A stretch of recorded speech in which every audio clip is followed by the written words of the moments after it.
Okay, let's dive right in. Today, we're objectively unpacking a truly provocative explainer on a 2011 essay by Feng. The title alone is a lot to take in. A huge misunderstanding to believe that a communist society means wife sharing. Quite the hook, right? It's this fascinating text that tackles the concept of a communist society, specifically focusing on its complete lack of any relationship with the traditional institution of marriage. We're going to look really closely at the logical framework the author constructs here to defend a very specific and quite radical utopian vision. So, the central, highly controversial question that the author explicitly sets out to debunk is actually pretty simple. Is a communist society a wife-sharing society? Schufin uses this super provocative question basically as a springboard to completely redefine the terms of the debate. Because he isn't just answering with a simple no. Instead, he's arguing that the question itself is fundamentally flawed, totally rooted in a massive societal misconception. To make sense of this, we'll analyze the author's logical framework step by step.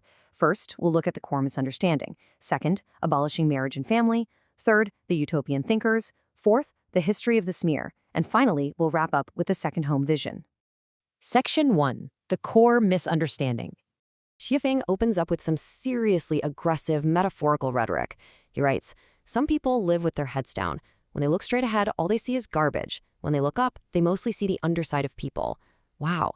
I mean, by framing his opponents as being inherently focused on the ugly, gritty aspects of humanity, he really sets the stage to elevate his own philosophy as something much higher and purer.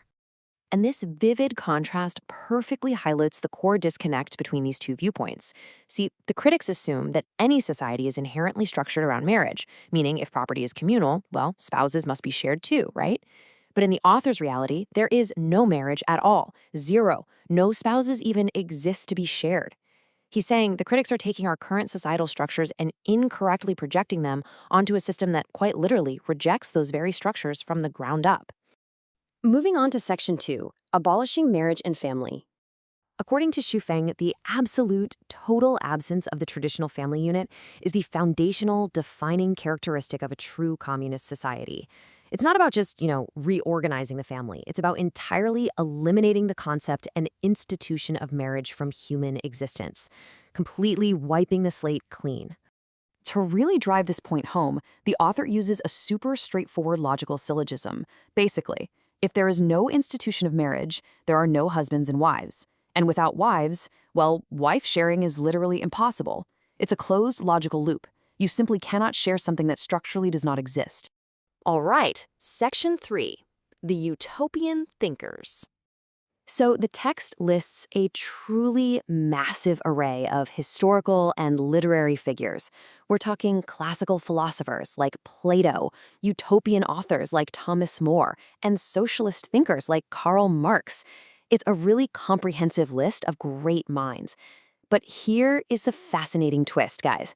Feng argues that all of these thinkers, as undeniably brilliant as they were ultimately limited by one massive blind spot. And what was that blind spot? Well, because these historical figures couldn't imagine a world without traditional marital structures, their ideal realms remained fragmented. They conceptualized their utopias entirely within the confines of a society built on marriage and family. Because they couldn't see past that one fundamental institution, Feng argues that their visions of a truly communist or utopian society were fundamentally incomplete. They just missed the mark. To really underscore his point, Feng pulls in that famous Oscar Wilde quote, "We are all in the gutter, but some of us are looking at the stars." He's emotionally contrasting his community's stellar utopian ideals directly against the gutter perspective of his critics. Basically, he is aligning his vision of a marriage-free society with looking at the stars, while entirely relegating those who maliciously accuse his movement of wife-sharing down to the gutter. Which brings us to Section 4, History of the Smear. You see, the wife-sharing rumor isn't some new invention. It actually has a very specific, weaponized history. According to the essay years ago, similar historical slander was directed against the Chinese Communist Party and the Red Army. It was a deliberate exploitation of public fear, literally manipulating ordinary people into imagining their own spouses being shared, which of course led them to blindly resist the movement. But what about the historical reality? Well, the text does acknowledge that there were extreme wife-sharing phenomena in the early history of the Soviet Communist Party, but it quickly dismisses these as isolated, temporary occurrences. Feng compares them to a temporary sore on an otherwise perfectly healthy body.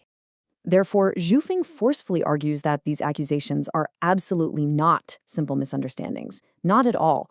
He frames them as deliberate, malicious, and deceitful reactionary tactics used by, as he calls them, pseudo-intellectuals to incite public outrage, create this totally false sense of crisis, and ultimately hinder the progress of human civilization toward a more ideal society.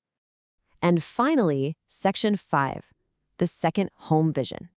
Xu claims that while historical philosophers only ever envisioned an ideal society in their books, a real-world community called the Second Home, established by Life Shaniwan, has actually turned this utopia into reality.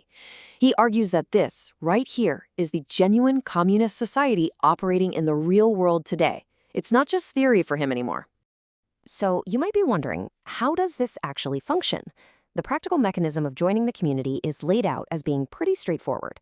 Step 1, you enter the second home. Step 2, your previous marital ties are officially dissolved. And step 3, you embark on a new life completely free from traditional family structures. This directly reinforces his central thesis from the very beginning, right? Marriage simply ceases to exist upon entry, rendering any accusations of wife-sharing conceptually impossible. The essay then concludes with this powerful biblical reference. In the kingdom of heaven, they neither marry nor are given in marriage. Xu uses this to align his vision with the highest spiritual ideals. And as an explainer of this text, it leaves us to impartially question, is the total dissolution of marriage a necessary step for true communal harmony, as Xu argues, or is it a radical departure from the most foundational human social structures we have? It is a deeply provocative text for sure, and it certainly leaves us with a whole lot to think about.